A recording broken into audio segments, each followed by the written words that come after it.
নিয়ে গিয়ে বলেছিলাম যে দাদা, বাবা বলেছিলেন, আমি শ্রী পূজ্যপাদ দাদাকে বাবা বলে ডাকতাম, যে বাবা বলেছিলেন এদের দীক্ষা দিতে, এদের দীক্ষা হয়ে গেছে। তখন বর্তমান আচার্যদেব আমাকে বলে, এই শোনো, এদিকে আসো, আমি তোমাকে একটা গল্প বলছি, আর এই গল্পটা তুমি ওদের ভাষায় ওদেরকে বুঝিয়ে বলো। বলেন গল্পটা। যে গৌতম বুদ্ধদেবের কাছে এক শিষ্য গিয়ে প্রার্থনা করেছিল, আই ওয়ান্ট পিস, আমি শান্তি চাই। গৌতম বুদ্ধদেব তখন সেই শিষ্যকে বললেন, প্রথম আইটাকে ডিলিট করো। আই মানে আমিত্ব, অহং, ওটাকে বাদ দাও। তারপর ওয়ানটাকে ডিলিট করো, অর্থাৎ ডিজায়ার, চাওয়া পাওয়া, কামনা বাসনা, ওটাকে সরিয়ে দাও। বলেই বুদ্ধদেব তার শিষ্যকে বললেন, তাহলে কি থাকবে? শিষ্য তখন হাত জোড় করে বলছে, প্রভু, তাহলে তো শান্তি থাকবে। এই কথাটা বলে বর্তমান আচার্যদেব আমাকে বললেন, যাও ওদেরকে গিয়ে বলো। আমি ওদেরকে গিয়ে বললাম। ঠিক বলার শেষ যখন গল্পটা ওদেরকে হিন্দি ভাষায় বললাম, বলার পর বর্তমান আচার্যদেব আমাকে বলছেন, এই জিজ্ঞাসা করো তো, এরা যে সকাল থেকে মন্দির প্রাঙ্গণে ঘুরছে, এরা কি এই প্রার্থনা নিয়ে এসেছিল? আমি যখন বললাম, आप लोग सवेरे से जो मंदिर में आए, क्या यही प्रार्थना लेके आप लोग आए?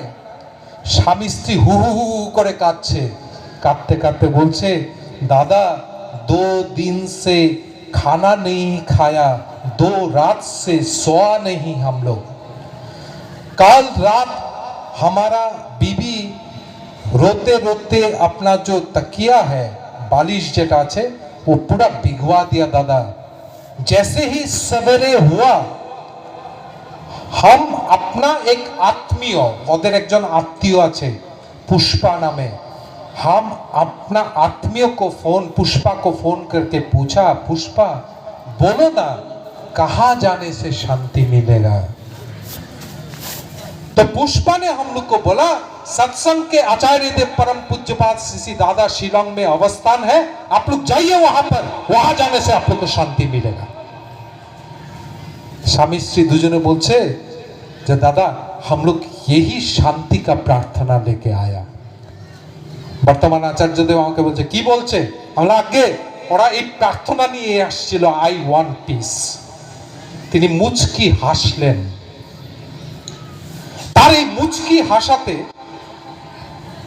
বলতে পারেন, আমার হয়তো আমি একটু মানে পড়াশোনা নিয়ে থাকি, তো শিক্ষক বা শিক্ষা পেশায় আছি, তো আমার হঠাৎ করে ওই যখন তিনি মুচকি হাসছিলেন, তখন আমার সক্রেটিসের একটা কথা মনে পড়ল।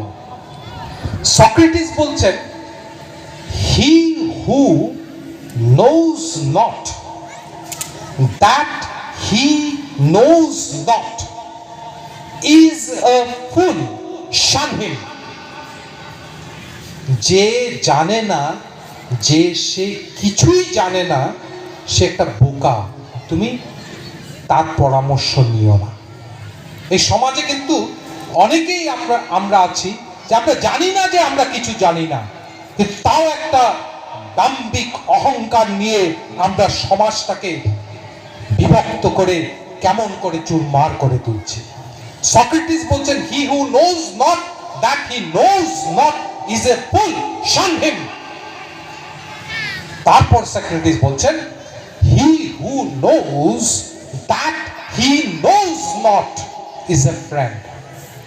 যে জানে যে সে কিছু জানে না, সে তোমার বন্ধু হতে পারে, তুমি তার সঙ্গ দাও। আপনি সৎসঙ্গীদের মধ্যে অনেকেই দেখবেন, আমার খুব ভালো লাগে, গর্ববোধ করি যখন বলি, দাদা আপনি এত বুদ্ধ, আমি কিছুই জানি না। He who knows that he knows not is a friend. তারপর সক্রেটিস বলছেন, he who knows not that he knows is a saint. যিনি জানেন না যে তিনি জানেন, তিনি হচ্ছেন সন্ত, ফলো হিম। তাই পরম পূজ্যপাদ আচার্যদেবের জীবনে অনেক সময় আমরা এটা দেখতে পাই, তাকে যখন বলি আগে আপনার দয়া হয়েছে, তখন ধর আমার দয়া হয়েছে, পরম পিতার দয়া হয়েছে, মানে তিনি অস্বীকার করেন। He who knows not that he knows, তিনি জানেন কিন্তু তিনি দেখান যে তিনি কিছু জানেন না। তিনি হচ্ছে সন্ত পুরুষ, তাকে ফলো করতে হয়। তাই আজকে অগণিত মানুষ আমরা তাকে অনুসরণ করে চলি। আর শেষের কথা সক্রেটিস বলছেন, he who knows that he knows is God, worship him. আর যিনি জানেন যে তিনি জানেন, তিনি ভগবান, তাকে পূজা করতে হয়। তাই যখন ওই স্বামী স্ত্রীকে তিনি বলছেন জিজ্ঞাসা করো তো এই প্রার্থনা নিয়ে সেদিন ওরা এসেছে কিনা, তখন আমার মনে হলো সক্রেটিসের সেই কথা, he knows that he nose. তাই তিনি আজকে আমাদের সহজ ভগবান হয়ে উঠেছেন। এবং সত্যানুসরণে স্পষ্ট করে ঠাকুর বলছেন, এই সমস্ত মানব জাতির অকল্যাণ তখন থেকে আরম্ভ হয়েছে যখন এই মানব জাতি অমূর্ত ভগবানকে অসীম করে রেখেছে, ঋষি বাদ দিয়ে ঋষিবাদের উপাসনা আরম্ভ হয়েছে। ঋষি বলতে আমরা ওই জটাধারী, মাথায় একটা জোট বাঁধা, হাতে কমণ্ডল, লাঠি, ত্রিশূল, তিনটা এখানে টিকা দেওয়া, আমাদের মনের মধ্যে কিন্তু ঋষি এইরকম একটা পিকচার, তাই না? ঠাকুর কি বলছেন?